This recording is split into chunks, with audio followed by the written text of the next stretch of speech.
Section 1. Hey guys, tonight we wander somewhere most travel influencers would absolutely forget to pack comfortable shoes for. Straight into the smoky, crowded, gloriously noisy arteries of ancient China, where dinner is not plated with minimalist parsley but slapped hot into your hand while someone elbows past you, chasing noodles. You are stepping into the lantern-lit night markets of Chang'an, one of the greatest cities on earth during the Tang Dynasty, where silk rustles beside armor, donkey carts squeak over stone, and the air smells like sesame oil, roasting chestnuts, broth, sweat, and ambition. Honestly, within about 6 minutes, your modern need for hand sanitizer would probably collapse entirely. You probably wouldn't survive here without complaining at least once about personal space. So, before you get comfortable, take a moment to like the video and subscribe, but only if you genuinely enjoy what I do here. And while you're settling in, drop a comment with your location and local time. I always love seeing where in the world you're joining from. Now, dim the lights, maybe turn on a fan for that soft background hum, and let's ease into tonight's journey together. You arrive at the Western Gate just after sunset, when Chang'an begins its second life. By day, this imperial capital is orderly, measured, and bureaucratic enough to make a tax office blush. But at night, especially during prosperous stretches of the Tang era, the city loosens its collar. Official curfews existed, of course, because governments throughout history have always believed people become suspiciously creative after dark. And to be fair, they usually do. But bustling market wards still became theaters of commerce. You move beneath towering walls and through broad avenues designed with astonishing precision. Chang'an was one of the largest cities in the world, housing perhaps 1 million people at its height, a number so massive that even keeping track of whose goat belonged to whom must have required paperwork. The city was divided into wards, each carefully organized, but within those boundaries, food culture thrived like sizzling rebellion. And then you smell it. Not metaphorically, not poetically. Actually smell it. A vendor fans charcoal flames beneath skewers of marinated meat, the smoke curling upward like edible incense. Nearby, flat cakes cling to the walls of clay ovens. Sesame seeds toast. Someone stirs bubbling broth in a bronze cauldron large enough to bathe in, though that would absolutely ruin dinner.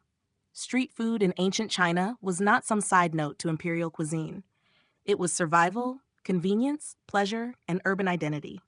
For laborers, travelers, scholars, and merchants, street stalls offered hot meals without requiring a household kitchen.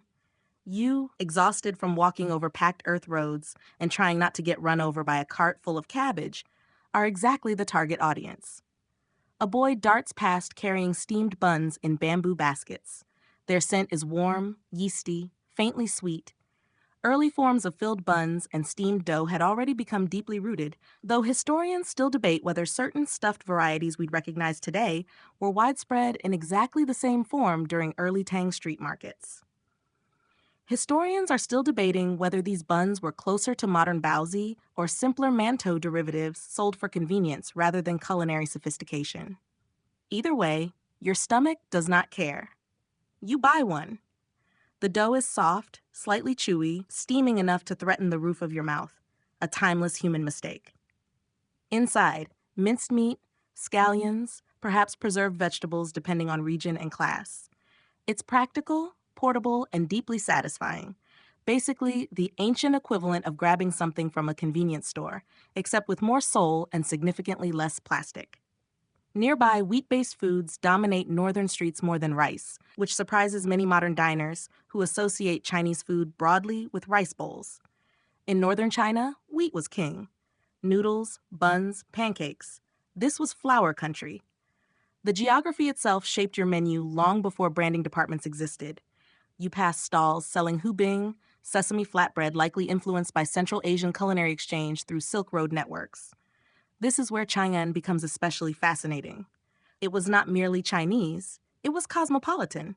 Sogdian traders, Persian merchants, Turkic influences, all brushed shoulders here, bringing spices, cooking methods, and snack ideas. Ancient street food was already global fusion, centuries before anyone overcharged for it in a reclaimed wood food hall. One lesser-known fact: Some Tang markets reportedly included dairy products introduced by nomadic and Western cultures, which could seem startling in a cuisine modern audiences often stereotype otherwise. Fermented milk and foreign-style pastries appeared in pockets of elite and urban consumption. Historians still debate whether these foods were fashionable novelties or integrated staples among broader populations. As lantern light flickers, musicians pluck strings nearby. You hear bargaining, laughter, coughing, frying oil crackle. A woman ladles hot congee into ceramic bowls for late workers.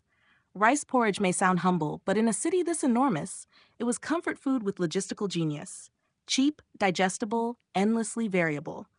Add pickled vegetables, herbs, scraps of meat or beans, and suddenly breakfast, dinner, and economic practicality all become one spoonful. And there's something soothing about realizing ancient people also loved customizable bowls.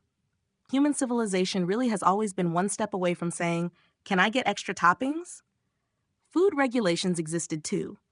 Authorities monitored markets, prices, and sanitation with varying success because apparently no empire, however mighty, can fully eliminate questionable street broth. Yet many cities recognize the essential role of prepared food vendors. You continue deeper, where dessert emerges. Candied fruits glisten under oil lamps. Though the iconic tanghulu became especially famous later, early forms of preserved and sweetened fruits already existed in various forms. Sugar itself was precious, often less casual snack and more strategic indulgence. Honey, malt sugars, and syrups played larger roles than the easy sweetness modernity spoils you with. Then comes the chestnut cellar. Roasted chestnuts crack softly, their aroma earthy and sweet, and for a moment, despite imperial politics, Silk Road complexity, and social hierarchy, life narrows beautifully into warm food in cool hands. You realize this may be the real through line of history. Not kings, not wars, but people finding something delicious before going home. Of course, not every street was charming. Sanitation could be rough, water contamination was common, food spoilage was dangerous. Your modern digestive system might file an immediate complaint. But resilience was built differently here, and daily life required negotiation with risk in ways modern grocery aisles rarely acknowledge. As the night deepens, curfew drums may eventually sound, reminding citizens that order still hovers over indulgence. Yet for now, you are one more body drifting through fragrant chaos, tasting the edible heartbeat of a civilization often remembered for emperors but sustained by cooks. And somewhere between the steam of buns and the smoke of skewers, you begin to understand ancient Chinese street food was never merely about eating quickly. It was about adaptation, migration, trade, class, pleasure. It was history you could hold in your palm, hot, imperfect, and probably a little too greasy for your robe. And as you wipe your fingers on cloth that definitely deserves better, you follow the crowd toward the next rising cloud of steam, where bamboo lids rattle softly in the dark. Section 2.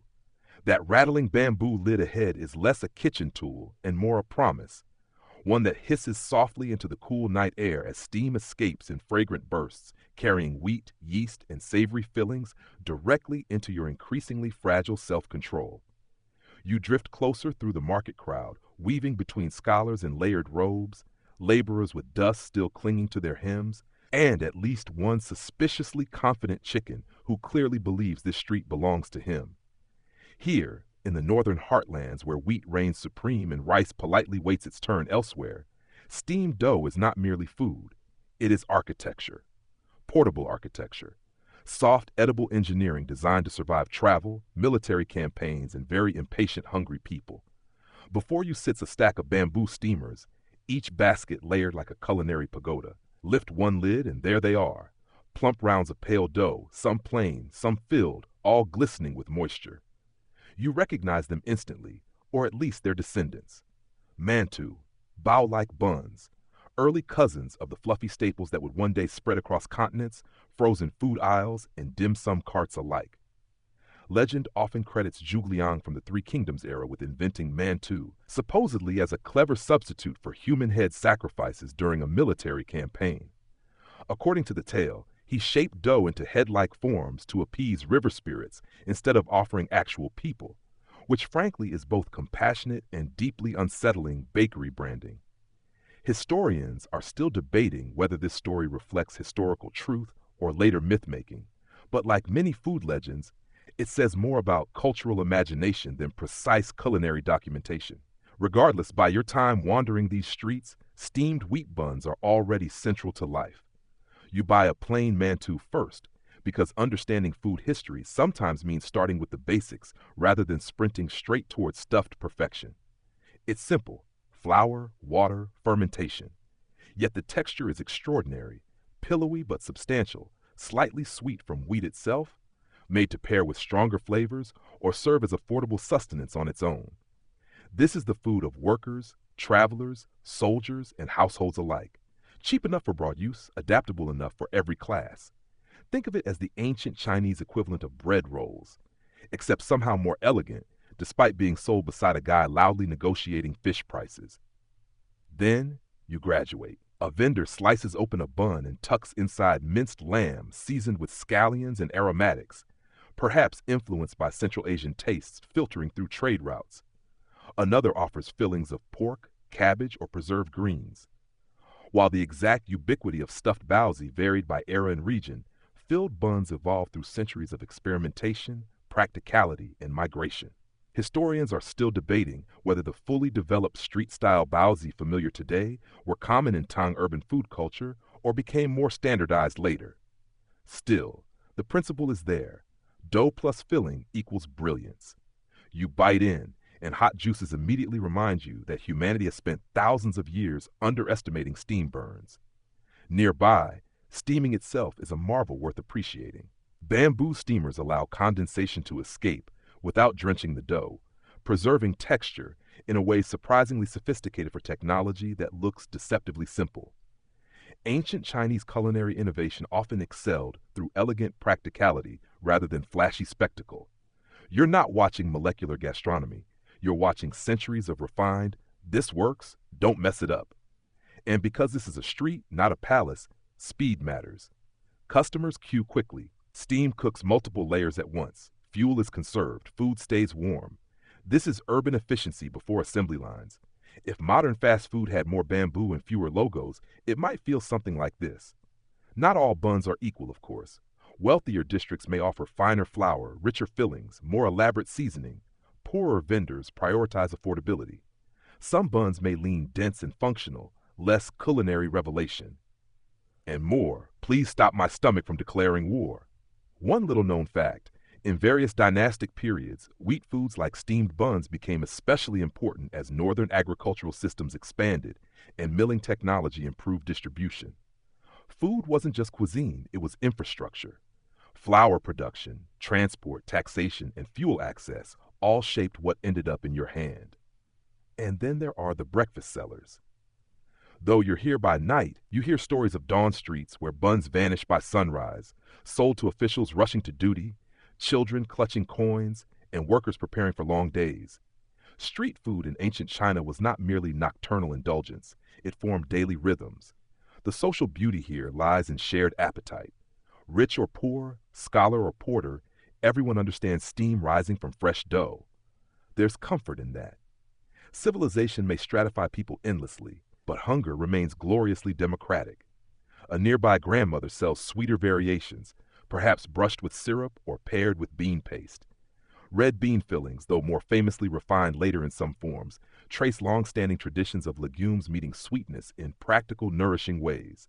You try one and discover what might be history's gentlest dessert. Soft, earthy, mildly sweet, like someone whispered sugar rather than shouted it. And while you eat, you notice something else: conversation. Street food stalls are information exchanges. News spreads here. Gossip travels faster than horses. Political rumors, grain prices, exam anxieties, marriage prospects, everything passes through markets. Buying buns may also mean buying context. If social media had existed, it probably would have been louder and smellier. There's even etiquette. Queuing norms, bargaining customs, trust in known vendors. Urban food systems rely on relationships. Regular sellers build reputations. Bad food can ruin business. Good buns can become neighborhood institutions. Yet danger lingers too. Adulterated ingredients, spoiled fillings, or poor sanitation always remain possibilities. Ancient consumers, like modern ones, navigated trust carefully. A suspicious smell then was every bit as meaningful as a one-star review now. As your second bun disappears with alarming speed, you realize steamed bread's genius lies partly in invisibility. It seems humble, obvious, easy to overlook. But this softness helped feed cities. Armies marched on grain shaped by hands and steam. Trade routes carried techniques. Migration spread recipes. Dynasties rose and fell while ordinary people kept lifting bamboo lids. And perhaps that is why these foods endure, not because emperors praised them, though some surely did, but because they solved real problems deliciously. By now, your fingers are dusted with flour, your sleeves lightly scented with steam, and your standards for modern convenience snacks are becoming unfairly high. Then, from farther down the avenue, you hear another sound. A rhythmic slap, stretch, fold. A cook is making noodles by hand, and suddenly the night has a new performance. Section 3. That rhythmic slap you hear is strangely hypnotic. Part percussion, part craftsmanship, part warning that dinner is about to become a spectator sport. You follow the sound through drifting smoke and clusters of late-night diners until you find a noodle maker standing beneath lantern light, sleeves rolled, forearms dusted white with flour, working with the kind of confidence usually reserved for sword masters and people who absolutely never lose their train tickets. Before him lies a rope of dough. At least it begins as a rope. With practiced movements, he stretches it, folds it, snaps it against the table, and stretches again. Each motion multiplies strands, transforming one lump into many, with such fluid precision that your modern brain, raised on factory-packaged pasta, briefly suspects witchcraft. Welcome to the world of ancient Chinese noodles, where food is sustenance, status, engineering, and street theater all at once. China's relationship with noodles stretches back astonishingly far. Archaeological discoveries at Laya in northwestern China revealed ancient millet noodles over 4,000 years old, a reminder that humanity has apparently been obsessed with slurpable carbohydrates for a very long time. Though those early noodles differed from later wheat forms, they prove one thing clearly. People have always sought ways to turn grain into something more emotionally supportive. By the Han Dynasty, wheat noodles had become increasingly important in northern China, especially as milling and agricultural systems expanded. By your journey through later bustling cities, noodle culture is no longer emerging, it is thriving. You watch the vendors' hands blur. Pull, fold, pull, fold. Soon dozens of strands appear, long and elegant, lowered into boiling broth with a flourish that absolutely deserves applause. In many cases, hand-pulled Lamian traditions developed over time with regional variation, and historians are still debating whether certain modern techniques can be directly traced in unbroken form to specific early street practices. But whether this exact method resembles later perfected styles or not, the theatrical preparation of noodles in urban China has deep roots. The broth matters too. A nearby cauldron simmers with bones, aromatics, and whatever secret combinations the vendor would sooner fight you than reveal.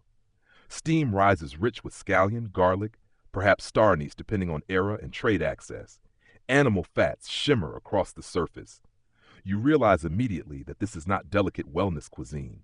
This is you have walked 10 miles and need emotional repair cuisine. Noodles offered remarkable flexibility, cheap enough for laborers, customizable enough for merchants, comforting enough for nearly everyone. Some bowls are sparse, just noodles, broth, maybe greens. Others include sliced meats, dumplings, or preserved vegetables. Regional ingredients shape flavor, but the principle remains glorious. Stretch grain farther, feed more people, make it satisfying. And unlike your steamed buns, noodles demand immediacy. You cannot politely carry them away for later unless you enjoy becoming a walking wheat disaster. So you sit on a low stool, bowl warming your hands, and slurp. Yes, slurp. In fact, slurping in many noodle traditions is practical, cooling, and entirely sensible, despite whatever etiquette panic your modern upbringing may attempt. Here, speed and enjoyment outrank self-consciousness. Your first mouthful is hot, savory, alive with texture. The noodles themselves are springy, elastic, carrying both flavor and craftsmanship. Suddenly, this isn't just dinner. It's infrastructure in liquid form. Noodles became increasingly central, partly because wheat agriculture suited northern climates, and because transforming flour into noodles diversified diets. One little-known historical reality is that different grains, millet, wheat, rice, coexisted across Chinese foodways, depending heavily on geography and class. There was never one singular Chinese diet, despite the lazy assumptions of future takeout menus. As trade routes expanded, noodle styles evolved too.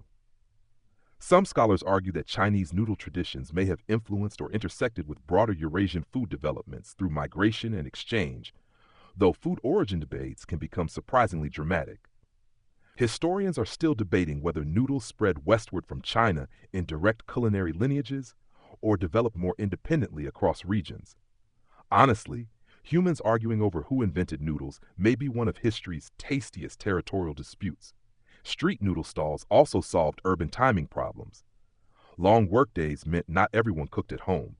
Public food systems helped cities function, especially as populations swelled. Vendors served clerks, porters, travelers, and night workers with remarkable efficiency. And these stalls were social spaces too.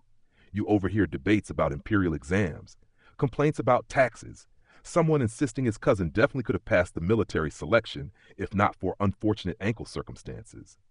Across dynasties, noodle shops often became hubs of ordinary life, where food met conversation in broth-scented democracy. There's all symbolic meaning. Long noodles later became associated with longevity, celebration, and auspicious rituals. Cutting them carelessly in certain contexts could even feel symbolically rude, like accidentally trimming your own luck. Tonight's bowl may be simple street fare, but within Chinese culinary thought, noodles can carry philosophical and ceremonial weight far beyond flour. Then you notice knife-cut noodles at another stall. Instead of pulling strands, the cook slices dough directly into boiling water with rapid-fire precision. Shaved ribbons flutter downward. It's less graceful ballet, more culinary combat.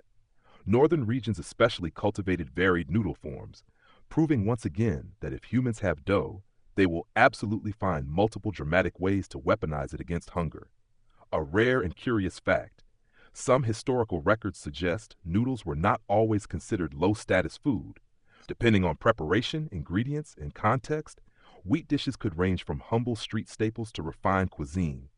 So while you crouch on your stool, trying not to drip broth onto your robe, remember you are participating in something vast: agriculture, migration, technology, urbanization, and possibly the earliest version of "I'll just grab something quick."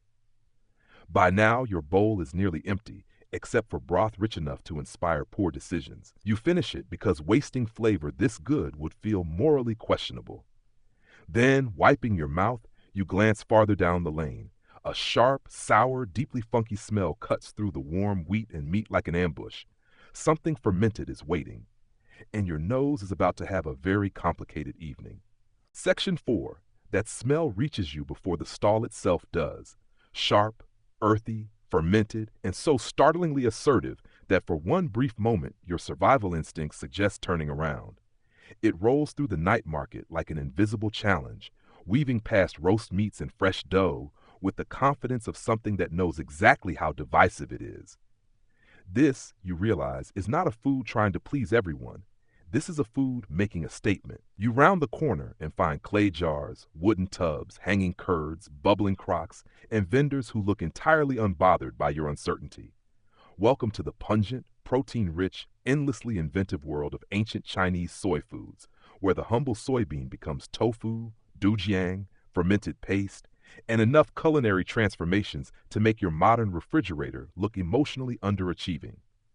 If wheat was the sturdy backbone of northern street food, soy was one of civilization's great shapeshifters. Tofu, according to long-standing tradition, may trace back to the Han Dynasty, often linked, perhaps apocryphally, to Liu An, Prince of Huainan.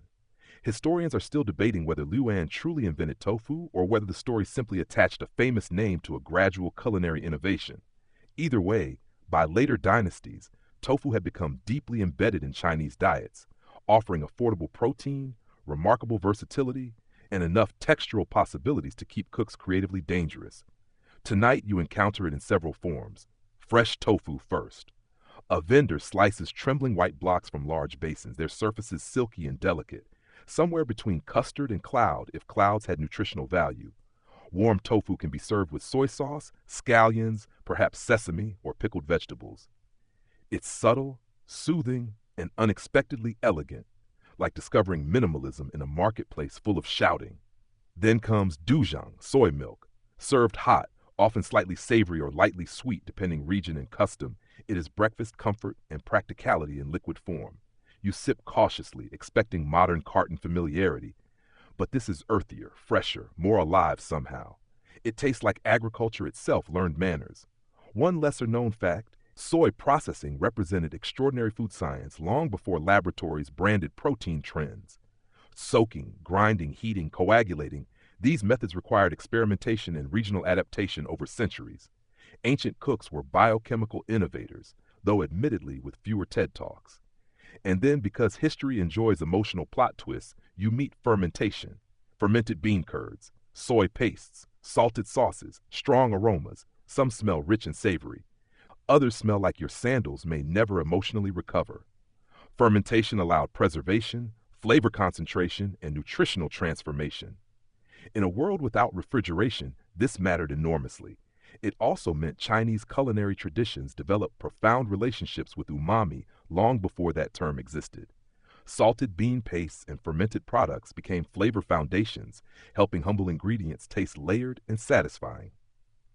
You watch a vendor mash fermented tofu with spices into a pungent spread for flatbread, and suddenly your nose stops protesting because your mouth has changed sides.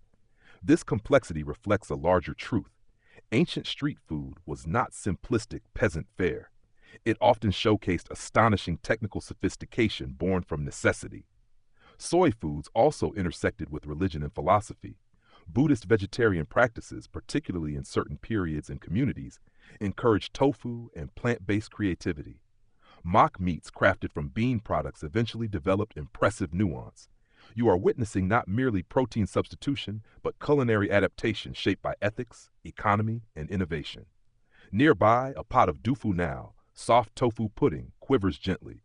Depending on region, it may lean savory with soy sauce and preserved vegetables or sweet with syrup. This sweet versus savory divide naturally has likely inspired regional arguments every bit as intense as modern online debates, just with fewer comment sections and more actual ladles. You try the savory version. Silken tofu melts almost instantly, absorbing sauce and toppings with serene efficiency. It is delicate yet filling, simple yet layered. Honestly, if comfort had a texture, this might be close. Then someone mentions fermented stinky tofu's ancestors. Now, modern stinky tofu became especially iconic later, but fermented tofu traditions have deep roots. Strong-smelling preserved bean products were part of broader fermentation culture, though exact lineage and commonality vary by era. Historians are still debating whether recognizable precursors to today's street-style stinky tofu were widespread in these specific ancient urban markets. Still, the principle remains timeless. If food can ferment, humanity will absolutely test how far.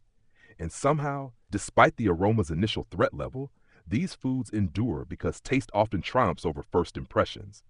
Ancient diners, like modern ones, learned that smell can be misleading. This is perhaps comforting for civilization generally. Soy sauce itself, or early fermented seasoning relatives, also emerges from this broader landscape of experimentation. Grain, beans, salt, microbes, tiny unseen collaborators shaping culinary destiny. You may not yet realize it, but many flavors future generations consider essential are being built right here in these jars. The market around you feels alive with contradiction. Fresh and preserved, mild and pungent, cheap and ingenious. Street vendors are practical chemists, balancing shelf life with pleasure. And because this is still a city full of real people rather than romanticized history paintings, there are jokes too. A nearby customer loudly insists his wife's fermented bean paste could defeat invading armies, while another mutters that his neighbor's tofu smells historically significant. You begin to understand that food humor, thankfully, is eternal. As the night air shifts, your senses recalibrate. What seemed overpowering now feels textured. The market teaches you quickly. Familiarity is often just repeated bravery. By now, soy has revealed itself not as one food, but as an entire edible philosophy, transformation through technique. Bean becomes milk, milk becomes curd, curd becomes fermented complexity, simplicity becomes abundance. And perhaps that is why soy foods became indispensable in Chinese civilization. They stretched resources, nourished populations, adapted across classes, and rewarded patience. You leave with warm tofu in your stomach, fermented tang lingering curiously, and a newfound respect for beans so profound it would absolutely confuse your ancestors. Then, from farther along the Silk Road quarter, another scent rises. Cumin, smoke, sizzling fat. Something on sticks is calling your name. And suddenly, the night gets louder. Section 5. That new aroma does not drift so much as charge directly into your senses. Smoky, spicy, rich with rendered fat and the unmistakable confidence of open flame. After the gentler philosophical world of tofu and fermentation, this part of the night market feels like someone replaced a bamboo flute with drums.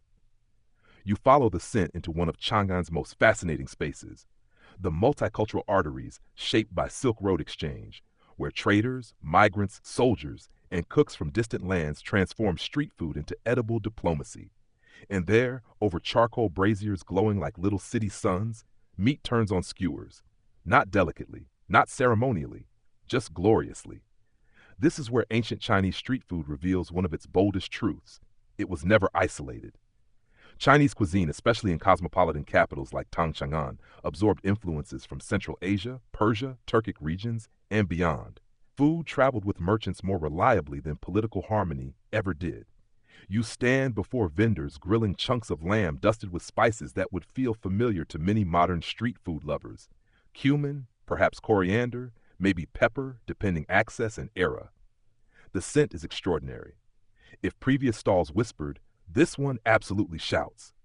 Lamb held particular significance in many northern and western culinary exchanges, especially where pastoralist cultures influenced diets. While pork remained dominant in many Han Chinese regions, mutton and lamb carried strong associations with frontier zones, elite tastes in some dynasties, and Silk Road culinary fusion. You buy a skewer. It crackles as fat drips into coals, sending sparks upward. Your first bite is smoky, savory, slightly gamey, deeply satisfying. Suddenly, every modern food truck claiming authentic street fusion feels like it owes somebody royalties. One little known fact: Tang Dynasty aristocracy and urban centers often embraced foreign fashions, including cuisine, music, and clothing. Some Central Asian foods became trendy among elites, proving once again that global food crazes are not new. They just have fewer hashtags. Nearby, flatbreads bake against clay ovens, resembling forms influenced by Western regions. Sesame, flour, and roasting techniques intersect in foods like hubing, which many historians connect to foreign culinary transmission. Historians are still debating whether certain bread styles entered China primarily through direct Silk Road migration or through broader patterns of gradual cultural blending. Either way, your stomach remains admirably unconcerned with historiography. Then things get even more adventurous. A neighboring stall offers roasted offal. Now, before your modern brain panics, remember, nose-to-tail eating was practical, common, and often delicious long before selective supermarket packaging made people emotionally fragile about anatomy. Liver, intestines, hearts, properly seasoned and grilled, these parts provided nutrition and minimized waste. You watch strips of organ meat char over fire, brushed with sauces or spice blends. Is this for everyone? Perhaps not. Is it historically realistic? Absolutely. And yes, your inner picky eater may be trembling. But street food, especially for working populations, often relied on resourcefulness. Every edible calorie mattered. Waste was luxury. Somewhere nearby, insects may also appear, fried, roasted, or regionally consumed depending place and time. While not universal staples, insect-eating traditions existed in parts of China, especially with locusts or regional specialties. Historians are still debating how common certain insect street foods were in major ancient urban centers versus more localized practices. Still, the idea alone may cause your modern snack standards to sit down quietly. What's remarkable here is not merely what's cooked, but how public the cooking is. Fire becomes performance. Spice becomes spectacle. Sizzling attracts crowds. Vendors understand what every successful food seller eventually learns. Aroma is advertising. And unlike palace banquets where status often shapes access, street skewers offer immediacy. You have coins, you eat. No poetry contest required. The social layering is fascinating too. You might stand beside caravan traders discussing distant deserts, local workers ending long shifts, minor officials pretending they're too refined for street skewers while very obviously buying two. Food dissolves hierarchy faster than etiquette likes to admit. You also notice preservation methods shaping flavor. Spice is not merely indulgence, it can support preservation, enhance lower cost cuts, and create excitement. Imported seasonings often represented status or novelty depending era. Pepper, for example, entered Chinese culinary history gradually through trade and was not always the everyday staple modern diners assume. So every spice skewer here tells a larger story: trade routes, empire, migration, economic networks, climate adaptation. Even the sticks themselves matter: portable, cookable, efficient. Ancient fast food understood ergonomics remarkably well. Then there's alcohol. While your journey tonight focuses on food, taverns and vendors often paired snacks with fermented beverages. Imagine grilled skewers beside warmed wine or grain alcohol after dark, and suddenly urban nightlife feels surprisingly familiar. Human beings, it seems, have always understood the sacred chemistry of salty food plus drink. Though sanitation remains unpredictable, one suspicious puddle nearby strongly advises you not to romanticize everything. Still, under lantern glow, as smoke curls into dark sky and spice clings to your sleeves, this quarter of the city feels thrillingly alive. Here, China is not static empire, but crossroads civilization, absorbing, adapting, reinventing. And perhaps that is why so many recognizable modern street foods feel ancient yet global. The skewer in your hand belongs to no single isolated story. It is shaped by movement. You finish another bite and realize your fingers are now gloriously greasy. Your robe smells like cumin, and somewhere your tofu stall from earlier feels emotionally betrayed. No regrets. Because ahead, just beyond the skewers and braziers, another vendor works dough on a flat iron griddle. Brushing it with oil, scattering scallions, folding layers, the scent shifts again. Crisp, savory, buttery. And now history is about to hand you something flaky. Section 6. That first crackle is almost absurdly satisfying. After broth, steam, fermentation, and smoke, the sound of layered dough hitting hot metal feels like history itself discovering texture. You drift toward the griddle, where a vendor, calm, efficient, and carrying the unmistakable energy of someone who has flattened approximately 10,000 impatient customers' hunger, presses rounds of dough beneath practiced palms. Oil shimmers, scallions scatter, dough folds. Then comes the sizzle. You are now entering the glorious ancestry of one of the world's most enduring comfort foods, the scallion pancake, or something close enough in spirit to make your modern brunch menu blush. Known broadly today through Kong Yu Bing and related layered flatbreads, these savory creations represent another triumph of wheat culture, portability, and culinary common sense. Flour, fat, aromatics, heat. Few civilizations fail this combination, but ancient China refined it with particular brilliance. The vendor stretches dough thin, brushes it with oil or rendered fat, sprinkles chopped scallions, rolls it, coils it, flattens it again. This lamination process creates flaky layers, proving once more that humans have always understood the emotional power of carbohydrates plus grease. As your pancake browns, you notice similarities to other global flatbreads: Central Asian, Middle Eastern, South Asian. That is not coincidence. Across trade routes, layered breads emerged in many forms, though each culture adapted ingredients and techniques uniquely. Historians are still debating whether certain Chinese layered breads evolved primarily from indigenous wheat traditions or were significantly shaped by intercultural exchange. Food history, much like dough, often layers rather than follows straight lines. You take your first bite, crisp outside, chewy within, fragrant with allium and toasted grain. And suddenly, despite standing in an ancient market surrounded by empire, migration, and donkey noise, your brain quietly says, "Oh, this is familiar." That may be one of the most astonishing parts of ancient street food. Across centuries, despite technological revolutions and political collapse, some flavor combinations remain timeless because they simply work. Scallions themselves were practical and flavorful, accessible enough to elevate humble dough without requiring aristocratic budgets. Street vendors thrived on this kind of ingredient economy: small additions, big returns.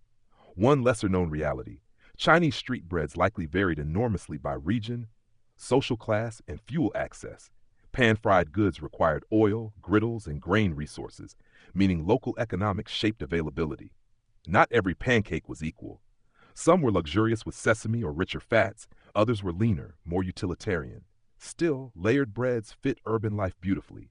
Portable, affordable, filling, easy to customize. Basically, the original handheld productivity hack. A nearby customer requests extra sesame. Another wants a version wrapped around egg. You pause, mildly delighted to discover that custom orders are not exclusively modern restaurant chaos. As populations grew in cities like Kaifeng and Hangzhou during later dynasties, such practical street foods became even more central to daily life. Though your present night wanders through broader historical currents, these breads would endure and evolve for centuries. There are myths, naturally.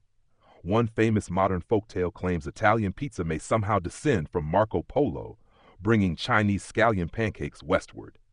To be clear, this story is almost certainly culinary fiction rather than historical fact. Historians are still debating many food migrations, but pizza's origins are distinctly Mediterranean. Still, the myth itself reveals something charming. People taste layered bread and instinctively want to connect civilizations. And honestly, that impulse isn't entirely foolish. Food does connect civilizations. Watching this vendor work, you realize dough here is not static. It is folded, rolled, transformed. Ancient cooks understood mechanical texture manipulation deeply. Flakiness is engineering. The vendor slices your pancake into manageable strips because apparently even in antiquity, someone recognized the hazard of biting directly into a steaming oil disc larger than your face. Nearby, sweet variants also exist. Filled pastries, sesame cakes, sugar-brushed breads, because wherever dough appears, dessert eventually follows like destiny. Yet tonight's scallion pancake feels especially democratic. It belongs to workers and wanderers more than banquets. It can be breakfast, snack, dinner, or I absolutely should have gone home, but here I am. And as you chew, flakes inevitably fall onto your clothes, proving that history's greatest breads have always required mild wardrobe sacrifice. Around you, griddles hiss in rhythm, oil pops, vendors call out prices. Somewhere behind you, skewers still smoke. The market is becoming less a collection of stalls and more an edible orchestra. Then comes a curious little historical wrinkle. Street food wasn't always socially neutral. Elite scholars sometimes criticized excessive market indulgence as morally distracting, noisy, or emblematic of urban decadence, essentially the historical equivalent of complaining that young people spend too much on trendy snacks. And yet, cities kept eating, because convenience plus flavor is stronger than most lectures. You may also notice how these foods preserve energy for labor. Dense carbohydrates mattered in societies built on physical work. A flaky pancake is not merely indulgence, it is fuel, and perhaps that practical joy explains its longevity. As your final bite disappears, leaving fingertips glossy with oil and scallion perfume, you begin to appreciate a pattern. Ancient Chinese street food excels at transformation. Beans into tofu, flour into noodles, dough into layers, meat into skewers. Ordinary ingredients, extraordinary technique. Then dawn begins whispering at the horizon. Not yet sunrise, but a soft paling that shifts market rhythms. Some stalls close, others prepare for morning. And from a tea house courtyard nearby comes a new sound. Porcelain clinks, steam sighs, small bamboo baskets stack high. You've eaten through the night. Now history invites you to breakfast. Section 7. The city changes its breathing before sunrise. Night's smoky bravado softens into morning ritual, and as you leave behind the louder griddles and charcoal swagger of midnight streets, you step into a different culinary rhythm, one measured not by fire bursts and shouted bargains, but by steam, porcelain, and conversation that somehow feels both polite and strategically competitive. This is breakfast territory. You follow the delicate clatter of cups into a tea house courtyard, where bamboo steamers stack in towers and the air smells of jasmine, wet wood, wheat, and anticipation. Lanterns dim. Daylight slowly takes over. Merchants, scholars, traveling families, and suspiciously alert grandmothers gather around tables with the focus of generals planning campaigns. Because in many parts of Chinese culinary history, morning tea and small bites are not simply breakfast, they are choreography. While the fully developed dim sum culture, most famously associated with Cantonese yum cha, blossomed later and particularly in southern China, the broader traditions of tea houses, snack foods, and small steamed dishes have deep historical roots. Public eating spaces serving travelers and urban populations evolved over centuries. Historians are still debating whether some recognizable dim sum forms emerged directly from ancient roadside tea customs or through more gradual, layered development. Either way, your stomach is not here for academic restraint. You sit, tea arrives first. This matters. Tea in Chinese civilization was never merely hydration, it was ceremony, commerce, medicine, status marker, and social glue. By the Tang Dynasty, tea culture had already expanded enormously, aided by Lu Yu's famous Classic of Tea, which elevated tea from practical beverage to philosophical art form. And yet here in the lively tea house, all that sophistication coexists beautifully with the deeply human instinct to sip something warm while eyeing everyone else's food choices. The first basket opens. Inside, dumplings. Not necessarily the exact shrimp hargao of modern dim sum fame, but delicate steamed parcels, wheat wrappers, stuffed morsels, and regional snack forms that reflect long-standing Chinese genius for wrapping delicious things in other delicious things. You lift one carefully. Steam rises. Your fingers regret impatience. You proceed anyway.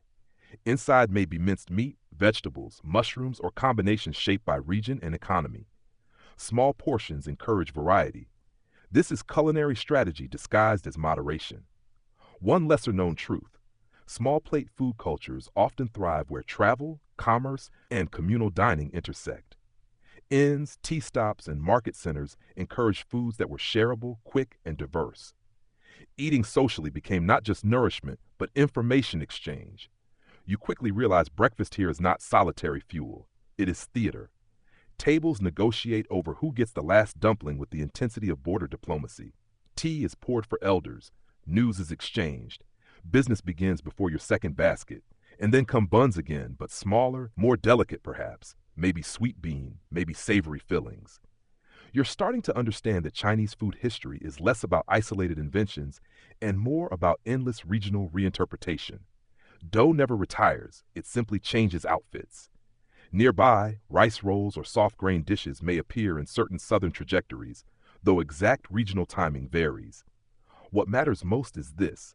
Public breakfast food in Chinese history evolved alongside transportation, urbanization, and tea culture. There are also fried doughs, ancestors or cousins of yuqiao-like forms in some contexts. Long, crisp, golden lengths ideal for dipping into warm soy milk or porridge. Historians are still debating the exact historical pathways of some breakfast staples, but fried dough's broad appeal requires very little explanation. It's fried dough. Civilization was always going to keep that. One amusing historical note. Some stories link Yutiao to symbolic protest against Qin Hui, the Song Dynasty official blamed for betraying General Yue Fei, with dough shapes representing the villainous pair fried in oil.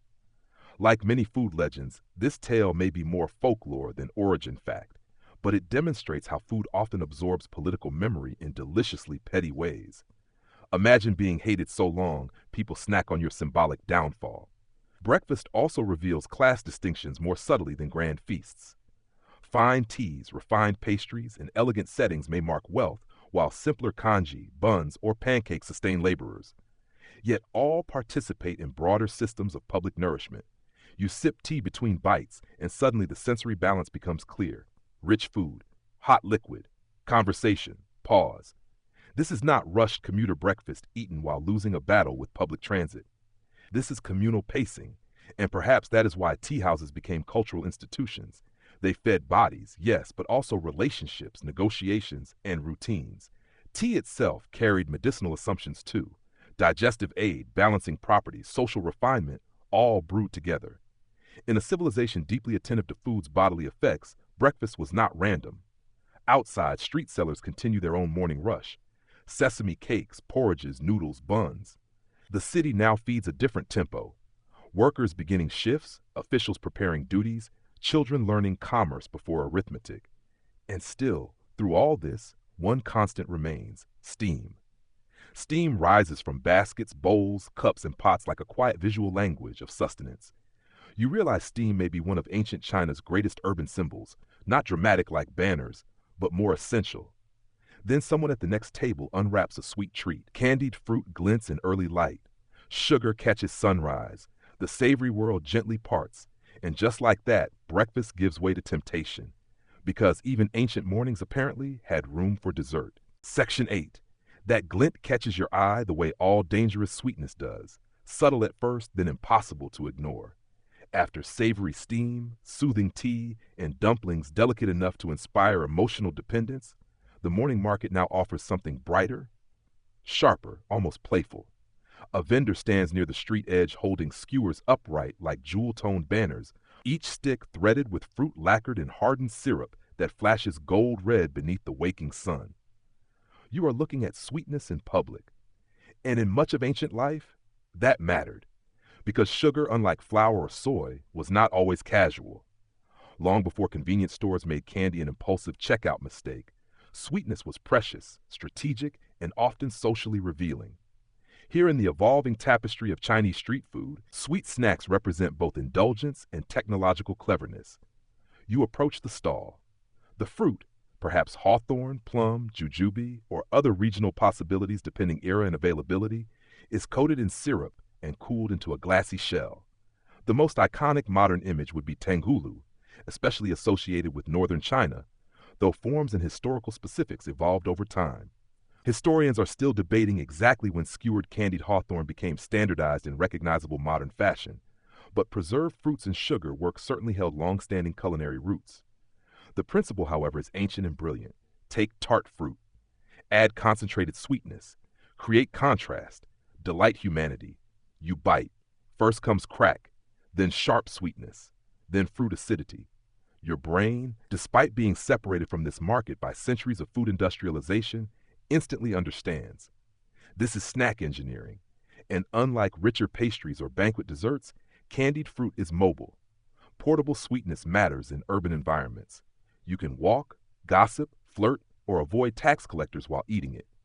One little known fact: before refined sugar became broadly accessible, honey, maltose, and other sweeteners often played larger roles. Sugarcane processing expanded over time, and techniques evolved through both domestic development and intercultural exchange. Sweetness itself had economic history. In other words, dessert once required logistics. Nearby, chestnut roasters continue their gentle morning labor.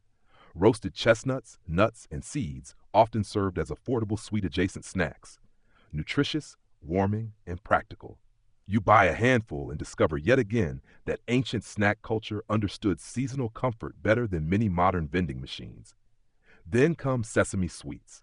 Sesame, one of history's quietly extraordinary ingredients, appears in brittle candies, pastries, coated balls, and fillings. Introduced and cultivated through long agricultural and trade histories, sesame adds fat, aroma, and nutritional density. It is small but powerful, rather like that one friend who always orders wisely at restaurants. Sweet bean pastes also begin making more sense now. Red beans, mung beans, lotus seeds, ingredients transformed into desserts through patience and technique. To a modern palate expecting aggressive sugar, these sweets may feel restrained, but restraint here is elegance, not deficiency. Chinese dessert traditions often emphasize texture and balance alongside sweetness itself. This may explain why your candied fruit feels lively rather than overwhelming. One fascinating social layer: sweets were often seasonal, festive, or medicinally interpreted, depending context. Certain ingredients aligned with ideas about warmth, cooling, digestion, or prosperity. Ancient food systems frequently blurred the line between snack and health logic in ways modern marketing still attempts, though with significantly fewer cartoon mascots. Children cluster nearby, coins clutched tight, negotiating treats with all the intensity of military procurement officers. Their excitement feels familiar enough to erase centuries. Across history, children and sugar remain a deeply predictable alliance. And then there are festival foods. Street sweets often flourish during celebrations, lantern festivals, temple fairs, New Year gatherings, when public food culture expanded into spectacle. Decorative pastries, molded candies, sweet dumplings, and novelty snacks transform cities into edible celebrations. Food here is not merely sustenance, it is memory architecture. A certain candy might remind someone of winter, a pastry of spring, a festival of family. Even now, as a traveler drifting through this waking city, you sense that sweetness often marks moments people wish to keep. Of course, practical realities remain. Dental hygiene is not exactly where your modern dentist would prefer. Sticky sweets plus ancient tooth care likely created consequences no one wants narrated too vividly before sleep. Still, joy persists. A grandmother offers herbal candies said to soothe throats. A seller hawks preserved plums for digestion. Another boasts his syrup recipe is superior because of secret ancestral methods, which statistically probably every vendor on this street claims. And maybe that's part of the charm. Street food is rarely only about objective superiority. It is about trust, habit, theater, identity. As the city brightens further, sweet vendors weave into broader commerce. Workers grab quick treats. Families buy snacks for children. Travelers carry preserved goods onward. You realize preserved sweets also travel well, important in societies where journeys could be long and reliable calories mattered. And then your gaze shifts from sugar to something more savory again. A wok clatters nearby, rice sizzles, egg hits heat. The aroma is immediate and deeply persuasive. Because somewhere along history's path, someone looked at yesterday's leftovers and made one of civilization's smartest decisions. You brush sugar from your fingers, clutch your final chestnut, and head toward the sound of breakfast becoming reinvention. Section 9. That sound, a metal spatula striking wok in sharp rhythmic bursts, is the culinary equivalent of a drum roll. After syrup, crackle, and candied brightness, this is something earthier, practical, clever. You move toward the source and find one of humanity's greatest recurring talents on full display, turning leftovers into glory. Before you, over roaring heat, a vendor tosses rice with astonishing speed. Grains leap in steam and oil, catching light as though each one has decided to briefly pursue greatness. Egg follows, scallions, bits of preserved vegetable, maybe scraps of meat if fortune or budget allows. This is not extravagance. This is efficiency, wearing delicious perfume. Now, the exact modern form of what you'd call fried rice evolved across time and region, but the broader principle of stir-frying cooked grains, repurposing leftovers, and maximizing food utility has deep roots in Chinese culinary history. Historians are still debating the specific development timeline of fried rice as a distinct named dish versus broader household and street techniques. But what's beyond dispute is this: Chinese cooks mastered resourcefulness, and resourcefulness feeds civilizations. Rice itself, unlike the wheat-dominant northern streets you first wandered, reflects broader regional diversity and agricultural complexity. Southern China especially leaned heavily into rice culture, though trade and migration spread ingredients widely. By bustling urban periods, rice was not simply a crop, it was political stability, taxation, labor, and life. So when rice becomes street food, you are witnessing staple grain entering urban improvisation. The vendor uses yesterday's rice because fresh rice often clumps too much. Slightly dried grains separate better under heat. This may sound mundane, but it is a perfect example of culinary systems learning through observation. Waste less, taste better. Modern meal prep wishes it were this elegant. You watch as oil coats the wok, ingredients added in sequence. Heat matters enormously. Wok hai, that elusive smoky breath of the wok associated with intense stir-frying, reflects not just flavor, but technique and equipment mastery. Ancient cooks understood thermodynamics without ever once saying thermodynamics. Your bowl arrives. It's hot, say textured, and immediately comforting. Every bite offers variation depending what lands on your spoon. Egg richness, onion sharpness, chewy preserved bits, aromatic oil. This is peasant wisdom and urban convenience joining forces. One lesser-known historical truth: many iconic dishes emerge less from luxury than from constraint. Fried rice, noodle soups, dumplings. These often thrive because they stretch ingredients, preserve resources, and adapt. Culinary prestige sometimes comes later, after practicality proves itself irresistible. Nearby, another cook prepares congee from leftover rice instead, a softer route for transformation. Thick or thin, savory or plain, congee remains one of history's most practical food technologies. Easy digestion, flexible ingredients, economical volume. In difficult times, porridge sustains. In prosperous times, it refines. Food systems reveal social conditions more honestly than monuments sometimes do. You notice class again in the details. More egg, more oil, more meat, better seasoning. Small additions can signal wealth, but the base concept remains democratic. And perhaps that's why rice dishes travel so successfully across classes and centuries. They can humble themselves or dress up effortlessly, A nearby laborer wolfs down a bowl in minutes before work. A clerk eats more neatly, though not necessarily more successfully. A child drops scallions and receives immediate grandmother-level judgment. Some things never change. There's also another practical reality. Urban density rewards foods that cook quickly. Stir-frying excels here. High heat, speed, adaptability. In crowded cities, efficient cooking saves fuel and time. Chinese culinary innovation often shines brightest not through extravagance, but through systems thinking. Then comes seasoning. Soy sauces, fermented bean pastes, salt, aromatics. These transform simple grains into complexity. By now, after your tofu adventures, you appreciate fermentation's quiet hand in making leftovers taste intentional rather than tragic. One amusing possibility: certain versions of rice dishes likely varied wildly based on what was available, making authenticity an amusingly slippery concept. The idea that one perfect original fried rice recipe existed would probably confuse the actual historical cooks, who were too busy using what worked. Historians are still debating many dish origin specifics, but ordinary people were likely less concerned with culinary branding than with whether breakfast was satisfying. Reasonable priorities, honestly. As you eat, canal merchants nearby discuss grain shipments. This reminds you that rice is not just breakfast, it is empire.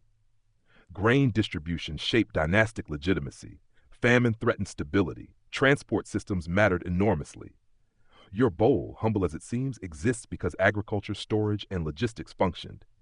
That may be one of street food's quiet miracles. It compresses vast systems into immediate pleasure: a little oil, a little grain, a little heat. Civilization simplified.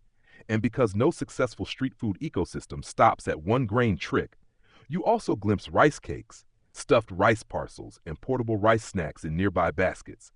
Rice, like wheat, adapts relentlessly.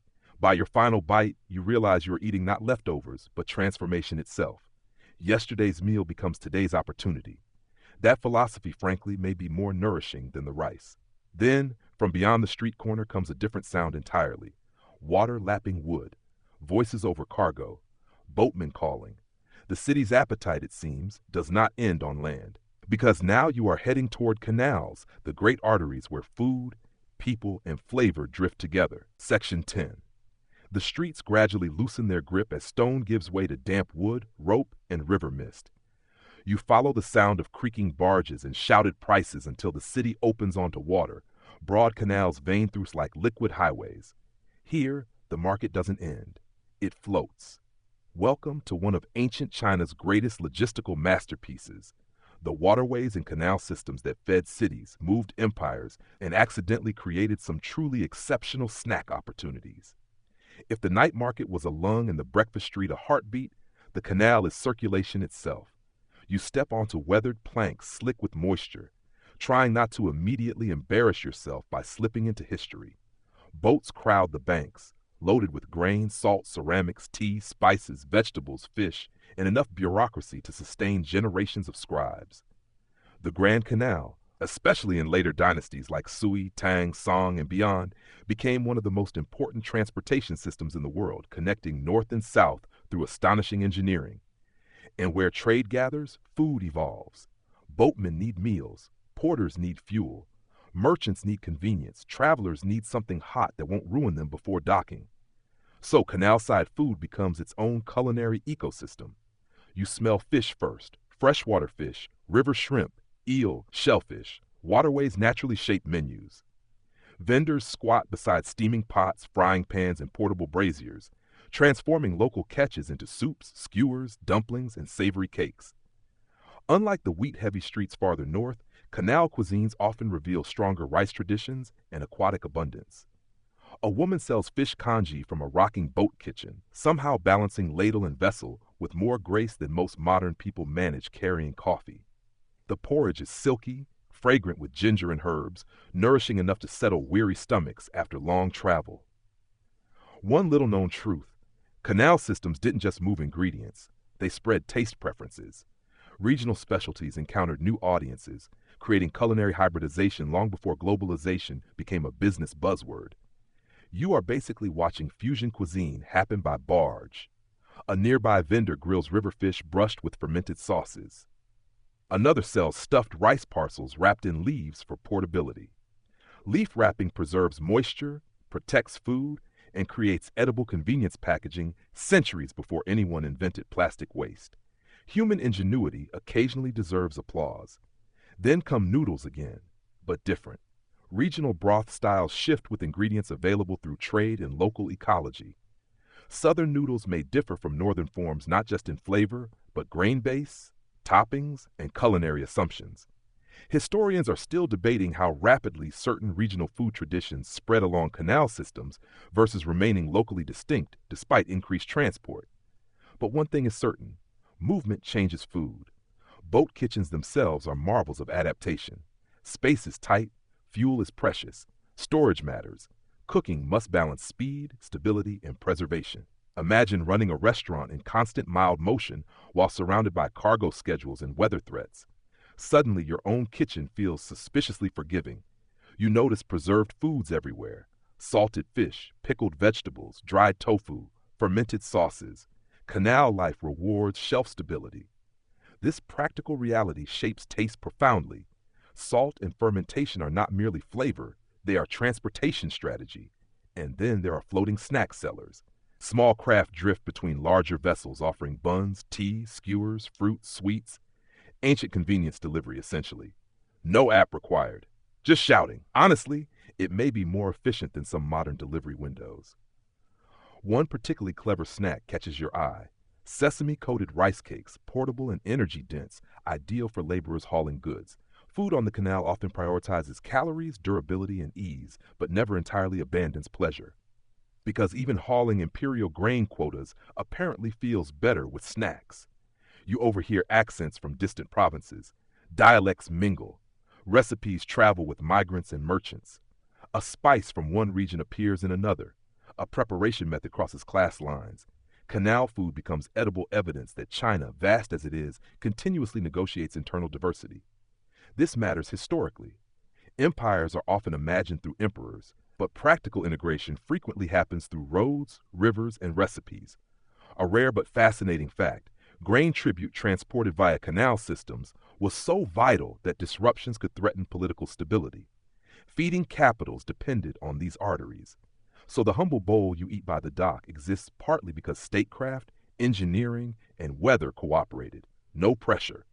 As afternoon heat rises, tea boats drift by too, mobile refreshment stations serving brews to workers and traders. Tea again proves itself astonishingly adaptable, equally at home in scholar gardens or among sweating dock crews. And because this is still human civilization, gambling, gossip, and exaggerated fish stories flourish freely. Someone insists he once saw a carp bigger than a magistrate's ego. No one believes him. Everyone enjoys the performance. You sample a stuffed dumpling filled with minced fish and aromatic greens, and it becomes increasingly obvious that waterways create flavor identities as surely as mountains do. Then you notice something bigger. This canal does not merely transport food, it transforms what local even means. Foods once regional can spread. Techniques migrate, ingredients normalize. Street food expands. The empire tastes itself through movement. As evening begins, bending shadows longer across the water, barges continue onward, carrying grain north, goods south, and recipes everywhere in between. You step back onto land richer in understanding, and perhaps slightly fish-scented, just as distant urban lights begin to glow again. Ahead lies another city, bigger, busier, hungrier. And if Chang'an taught you grandeur, the coming explosion of Song-era street life is about to teach you something even more dangerous. Late-night menus. Section 11. By the time you enter the great urban sprawl of the Song Dynasty, your standards have become frankly unreasonable. You have eaten buns beneath Tang lanterns, noodles beside steaming cauldrons, tofu that challenged your nose and rewarded your courage, and enough skewers to permanently alter your understanding of smoke. But Song-era cities, especially Kaifeng and later Hangzhou, are about to do something extraordinary. They industrialize temptation. The streets here do not merely feed you, they schedule you. This is the age when Chinese urban life expands with astonishing commercial sophistication. Markets diversify, entertainment districts flourish, printed menus become more plausible, and for perhaps the first time, on a scale that feels startlingly modern, Cities begin behaving like places where you could absolutely ruin your sleep schedule for snacks. And honestly, you probably will. Kaifeng, capital of the northern Song, was famed for vibrant urban culture, with markets that could remain active far beyond what many earlier systems permitted. Some historical accounts, especially from texts like Dongjing Menghua Lu, describe dazzling city life, entertainment, specialty foods, and bustling commerce. Historians are still debating the precise everyday breadth of access across all social classes, but one thing is clear. This place knows how to sell food. You step into a night market and immediately feel overwhelmed in the best possible way. Vendor calls overlap. Lanterns glow in rows. Steam, spice, frying oil, sugar, and broth compete like rival dynasties. There are specialized stalls now, not just generic food sellers, but merchants known for particular dishes. This matters. Culinary identity is sharpening. Reputation matters. Branding, ancient style, is alive. One stall sells peppery soups. Another focuses on dumplings. Another offers elaborate pastries. Another serves chilled treats in warmer months. You realize with mild awe that urban food culture here is edging toward modern foodie ecosystems. Some vendors even advertise with signs or performance flair. If social media had existed, Song food sellers would have absolutely mastered it. You wander through breakfast alleys, lunch stalls, tea houses, and midnight snack corridors. The city supports layered dining rhythms, not merely survival eating. Economic growth, printing culture, population density, and relative prosperity create something transformative. Choice. And choice changes everything. One little known fact: Song China saw remarkable commercial expansion, including paper money, broader trade networks, and urban consumer culture. Food was increasingly tied not just to necessity, but leisure and identity. In simpler terms, people were beginning to snack recreationally at scale. You stop at a stall serving jellied bean curd, then another with hand-cut noodles, then fried pastries stuffed with sweet paste. The sheer abundance feels almost suspicious, like civilization itself briefly decided restraint was overrated. A bookseller nearby snacks while browsing. A scholar debates poetry over dumplings. Laborers crowd around hearty soups. Street food becomes social architecture. And then there are delivery systems. Some historical records suggest urban services in Song cities could be astonishingly advanced, with prepared food and restaurant systems offering convenience beyond what many imagine pre-modern societies capable of. Historians are still debating the scale and consistency of these services, but evidence strongly suggests sophisticated urban dining culture. In other words, if you thought takeout was revolutionary, history politely disagrees. Night markets also mean entertainment. Puppet shows, music, storytellers, acrobats, food and spectacle intertwine. Eating becomes event. A vendor hands you a stuffed pancake while nearby performers reenact dramatic legends, and suddenly dinner plus theater feels like the obvious destiny of civilization. Of course, density brings regulation challenges. Fire hazards, crowding, sanitation concerns, urban abundance always comes with practical headaches. Governments attempted controls with varying effectiveness because apparently no era escapes paperwork trying to contain nightlife. Still, appetite usually finds a way. Regional cuisines also converge here more visibly. Through migration and commerce, dishes from different provinces circulate, adapt, and compete. You are not merely eating one local tradition, you are tasting an empire negotiating itself in public. One especially fascinating shift: food writing expands. Culinary observations, urban records, and consumer culture become more visible in texts, offering historians richer glimpses into everyday eating. Food enters literature not just as background, but as texture of life. This delights you because, frankly, future historians deserve to know humanity has always prioritized snacks. You try a late-night soup, rich with vinegar and pepper, perhaps an ancestor to beloved warming street traditions. Its intensity cuts through fatigue like culinary caffeine, then sweet pastries, then dumplings again. You are making questionable but historically enthusiastic decisions. The city encourages this. Kaifeng and Hangzhou become places where food maps onto neighborhoods, class, season, and time of day. Morning foods differ from midnight foods. Seasonal specialties emerge. Commercial food systems become increasingly nuanced. This is not accidental. This is urban maturity, and perhaps that is why Song food culture feels so modern. It understands that convenience, pleasure, identity, and routine can all be monetized deliciously. You pass a stall with chilled desserts and realize something profound. Ancient people also wanted treats after dinner. Humanity remains comfortingly predictable. As lantern reflections shimmer on paving stones and conversations blur into warm civic hum, you recognize this city not merely as historical site, but as prototype, a place where food became lifestyle. And yet, while streets overflow with edible abundance, somewhere beyond these crowded lanes rise palace walls. Inside, emperors dine differently, or at least, that's what they'd like everyone to believe. Section 12 palace walls always look impressive from the outside. Tall, guarded, ceremonially intimidating, designed to suggest that behind them lies a world entirely separate from the sizzling, laughing, oil-scented democracy of the streets. And in many ways, that is true. Imperial courts across Chinese dynasties cultivated elaborate culinary systems shaped by hierarchy, ritual, medicine, symbolism, and spectacle. But here is one of history's quieter delights. Even emperors, those silk-wrapped managers of enormous paperwork, were still human. And humans, regardless of title, occasionally crave something hot, salty, crispy, and wildly beneath official decorum. You move through stories whispered by servants, cooks, and later anecdotes, some historical, some embroidered by nostalgia, about how street food and humble dishes often seeped upward into elite culture. Court cuisine certainly prized luxury ingredients, rare delicacies, and elaborate presentation. But culinary influence was not a one-way procession from palace to peasant. Sometimes the street won.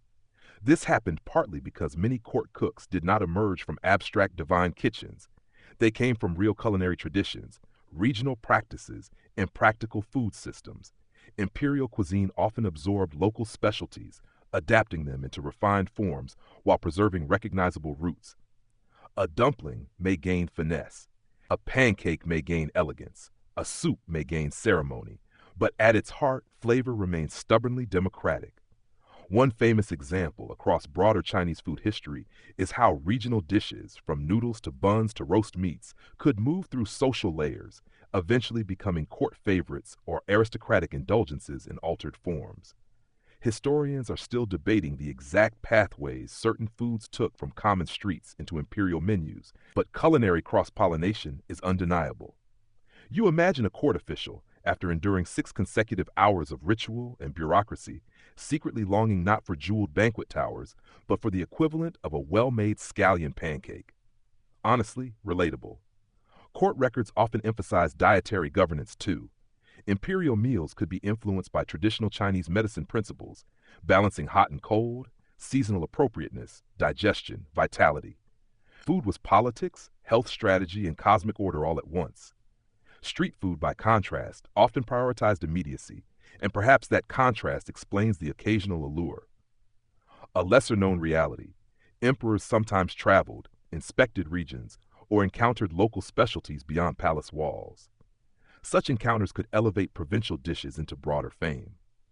Whether fully documented or partially romanticized, these narratives reveal something essential. Power does not erase appetite. In some dynasties, especially during periods of prosperity, urban entertainment districts and restaurants near elite zones became accessible enough that officials and wealthy patrons could sample commercial food culture. Distinctions remained, of course, but culinary curiosity crossed boundaries more often than rigid stereotypes suggest.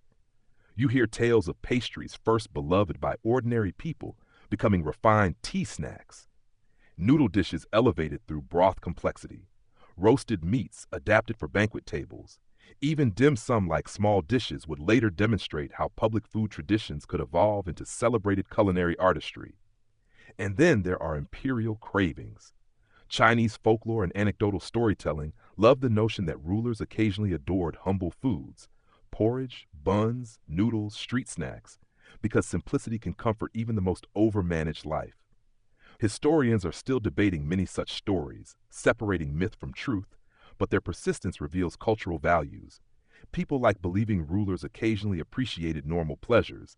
It makes power feel digestible. One fascinating point: some luxury foods of court life eventually filtered downward too, especially through imitation, adaptation, or ingredient substitution. Culinary exchange was reciprocal, though rarely equal. A palace duck dish might inspire market versions. Street pastries might gain aristocratic reinterpretation. Food culture behaves less like a ladder and more like tide. You picture palace kitchens, massive, disciplined, hierarchical, where cooks prepare dishes with precision under immense pressure. Burn the wrong thing for an emperor, and your job review may feel unusually final. Meanwhile, outside, street vendors still toss noodles with glorious freedom. Different worlds, shared hunger. There's also the issue of abundance. Court excess could symbolize legitimacy, prosperity, and control over resources. Banquets showcased empire through ingredients gathered from distant lands, but too much extravagance could provoke criticism, especially in philosophical traditions valuing moderation. Street food, on the other hand, often escapes such scrutiny by simply being practical, and perhaps that practical honesty is why so many enduring foods survive outside elite spectacle. After all, dynasties collapse, tax systems fail, palaces burn, but somebody still makes buns. You pass a refined tea pavilion where elegant snacks mirror common forms in polished miniature, and it becomes increasingly obvious that culinary prestige often depends less on invention than context. Put a dumpling on porcelain and call it refined. Sell it from bamboo and call it ordinary. Either way, if it's delicious, history remembers. One amusing thought: had emperors possessed modern food delivery apps, palace security might have become deeply confused. Still, behind courtly sophistication lies the same ancient pattern you've seen all night: transformation, adaptation, borrowing, refinement. Street food feeds cities, court food performs empire, but both reveal civilization. As evening lowers again and palace lights glow distant behind walls, you return willingly to the streets, where cooks need no ceremony to prove worth. Because beyond the noble gates, another revolution is already simmering, not of class this time, but flavor. New spices, new ingredients, new worlds arriving by trade, and your next bite, quite possibly, is going to taste foreign in the best way. Section 13. You can smell change before you can name it. It slips through the market in unfamiliar warmth, peppery, floral, nutty, sharp, threading itself between the dependable comforts of wheat, soy, broth, and oil. After hours wandering through foods shaped by dynasties, labor, geography, and class, you now begin to taste another force entirely: outside influence. Not invasion exactly, not replacement, more like culinary conversation. Empires rise proclaiming certainty, but trade routes arrive carrying spices in little sacks and quietly rearrange dinner. Across ancient and imperial Chinese history, especially through Silk Road networks, maritime trade, diplomatic exchange, and migration, foreign ingredients and culinary techniques entered Chinese foodways in waves. Some were exotic luxuries. Some became regional staples. Some slipped in so thoroughly that future generations forgot they were ever newcomers. Which, frankly, may be food's cleverest trick. You wander deeper into a spice market district where traders display pepper, sesame, coriander, aromatic seeds, dried fruits, and imported curiosities. Some goods arrive overland through Central Asia, others by sea from South and Southeast Asia, eventually broadening culinary possibility. Sesame, for instance, so ordinary now in many contexts, has ancient roots beyond China and became deeply integrated over time. You've already tasted its brilliance in breads and sweets, but now you see its wider significance. Migration can become garnish, then staple. And then there's pepper. Before chili peppers dramatically reshaped many regional cuisines centuries later through Columbian exchange routes, ancient Chinese heat often came from native spices like Sichuan peppercorn or imported black pepper in certain contexts. Sichuan pepper, with its numbing electric tingle, is not technically pepper at all, because history apparently enjoys culinary mischief. You sample something dusted with fragrant spice and experience that remarkable buzzing sensation. Your mouth briefly feels like it has joined a philosophical debate. Sichuan pepper's ancient use reveals how Chinese culinary complexity long predated chili heat. Flavor systems were already intricate, balancing aromatic, numbing, sour, salty, sweet. One lesser-known fact: pomegranates, grapes, walnuts, and other crops also traveled into China through intercultural exchange, shaping agriculture and taste beyond obvious street snacks. Trade altered not only what people ate, but what they grew. Imagine introducing a new fruit to an empire. That's influence. Street food often became one of the first places where these ingredients could be experimented with affordably. Elite courts may flaunt rare imports, but practical cooks figure out what ordinary people might actually enjoy repeatedly. A lamb skewer dusted with cumin, a sesame cake, a stuffed pastry inspired by foreign baking traditions. This is globalization before branding consultants. Historians are still debating the exact degree to which specific dishes emerge from direct foreign influence versus parallel local evolution. But cultural exchange clearly mattered. Food identity is rarely pure. It is layered, negotiated, borrowed, adapted, and perhaps that should comfort us all. Nearby, dried grapes and nuts appear in market mixes, practical for travel and trade. Sweetness, preservation, portability. Again, commerce shapes appetite. Tea itself transforms too. Though deeply Chinese in development, tea culture also traveled outward and interacted with broader worlds. Culinary exchange is rarely one-directional. Then maritime routes expand later possibilities even further. Southern ports welcome ingredients, methods, and foreign communities. Islamic culinary traditions influence certain regions.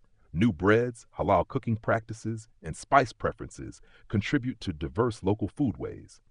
Chinese cuisine remains Chinese not by resisting change, but by metabolizing it. That may be civilization's true secret, assimilation through flavor. You notice some conservative diners grumble, naturally. Every era has people suspicious of culinary novelty, usually while accidentally enjoying it. This foreign bread is strange, someone says, while purchasing a second one. Timeless. Street vendors, however, often care less about ideology than sales. If cumin sells, cumin stays. If sesame works, keep sprinkling. Pragmatism may be history's most underrated chef.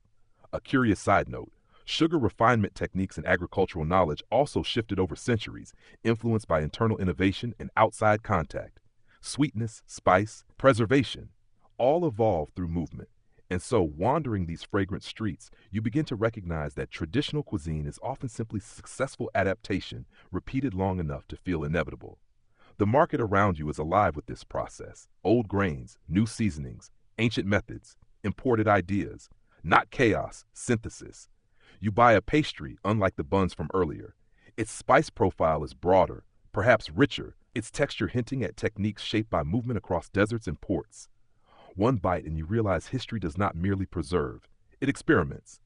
As twilight deepens, lanterns glow once more, and your entire journey begins quietly knitting together. Steamed buns, pulled noodles, tofu, skewers, pancakes, tea, sweets, rice, canals, markets, empire, trade. Each bite has been a map, and now standing amid spices once foreign and now familiar, you understand that street food may be one of the purest records of cultural contact humanity ever created. Because armies can force borders, but only flavor gets invited back. Ahead, in the living present of your own future memory, lie foods you would instantly recognize. Dumplings, noodles, buns, pancakes, still thriving centuries later. The old streets are beginning to look surprisingly modern. Section 14. And that may be the strangest part of all. After wandering so far through dynasties, dust, steam, canal mist, and market smoke, you begin noticing less what has vanished and more what survived. A bamboo basket lifts, a bun steams, a noodle stretches, a skewer crackles, and suddenly ancient China no longer feels ancient in the way marble ruins do. It feels lunch adjacent. You stand at the edge of your long culinary journey and realize that so many foods surrounding modern life, whether from Beijing breakfast stalls, Taipei night markets, Shanghai dumpling shops, diaspora Chinatowns, or freezer aisles with suspiciously cheerful packaging, carry DNA from these streets. Not unchanged, of course. History rarely preserves through stillness, but recognizable. That soft bow in your hand, descended from centuries of wheat, steam, migration, military practicality, and urban adaptation. That bowl of noodles, a living archive of agriculture, labor systems, regional identity, and performance. That scallion pancake, layered proof that dough plus oil remains one of civilization's least controversial triumphs.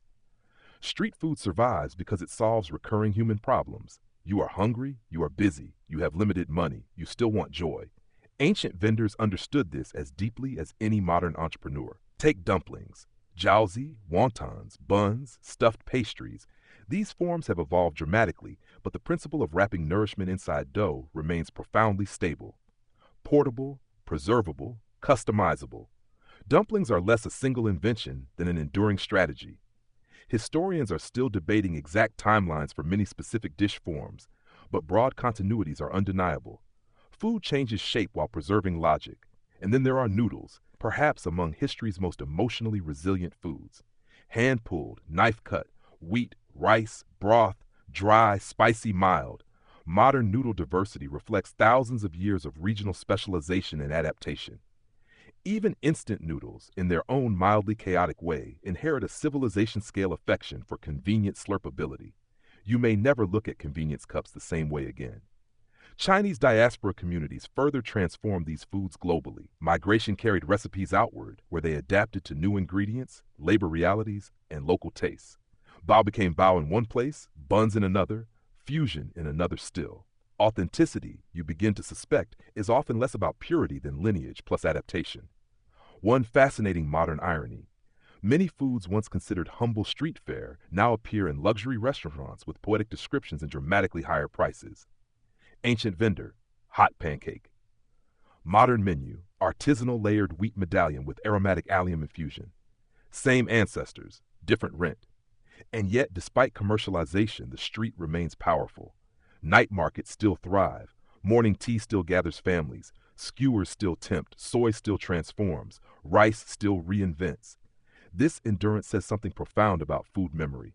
Political systems change. Technologies evolve. Cities rise vertically. Apps deliver meals with frightening efficiency. But the sensory grammar remains. Steam means comfort. Smoke means flavor. Crunch means reward. A little-known reality of culinary continuity is that preservation often depends less on official history than repetition in ordinary life. Grand palaces document prestige. Families preserve habit. Vendors preserve practicality. So perhaps the greatest custodians of history were not emperors, but cooks with reliable hands. You think back to Chang'an's markets, Song night streets, canal snacks, tofu stalls, tea houses. None existed merely to impress future historians. They existed because people had mornings, cravings, children, exhaustion, celebrations, and not enough time. That is why they matter. Even now in modern cities, food courts and roadside stalls echo ancient patterns more than we often realize. Specialization, speed, identity, regional pride, portable pleasure. Street food may be one of history's clearest examples of continuity disguised as convenience. Then there's memory itself. Certain tastes survive because they attach to ritual. New Year dumplings, festival sweets, breakfast soy milk, late-night noodles. These foods become edible time machines, carrying culture not through textbooks, but through repetition. And perhaps that's why losing food traditions can feel strangely personal. It's not just recipes disappearing, it's sensory heritage. As evening settles around you one final time, lanterns glow like they did at the beginning, and your journey folds inward. The old market has never truly vanished. It's simply changed clothes. A modern bao shop, a noodle chain, a grandmother's folding table, a festival skewer stand. All of them, in some way, descendants. You smile quietly at this realization, probably while still carrying crumbs from at least 3 dynasties. And ahead, as the lanterns dim and footsteps soften, there is only one final thing left to do. Leave the market, slowly, gratefully, with the taste of history still lingering, warm and familiar, on your tongue. Section 15. So now at last you begin to walk away. Not quickly. No, after all this, after Chang'an smoke and song lanterns, canal mist and breakfast steam, tofu tang and sesame sweetness, you leave the market the way one leaves a dream they are not entirely ready to wake from. Slowly, with crumbs, and probably at least one sauce-stained history will kindly ignore. The streets behind you are still alive, though quieter now. Vendors bank their coals, bamboo lids settle, woks cool with little metallic sighs. Somewhere, one final customer hurries toward a stall before closing, chasing the ancient and deeply universal hope that maybe, just maybe, there's still one bun left. There usually is. You pass beneath fading lanterns, their glow softer than before, casting amber pools over stone roads worn smooth by centuries of sandals, boots, cartwheels, and hunger. The market that once seemed overwhelming now feels intimate, as though it has spent these long hours introducing itself not as spectacle, but as memory. And that may be the true gift of street food. Not extravagance, not rarity, not imperial grandeur, but repetition, the ordinary miracle of being fed. Because for all the dynasties, emperors, innovations, and debates, what you've really wandered through tonight is not simply culinary history. You've wandered through daily life. Street food is where history stops performing and starts breathing.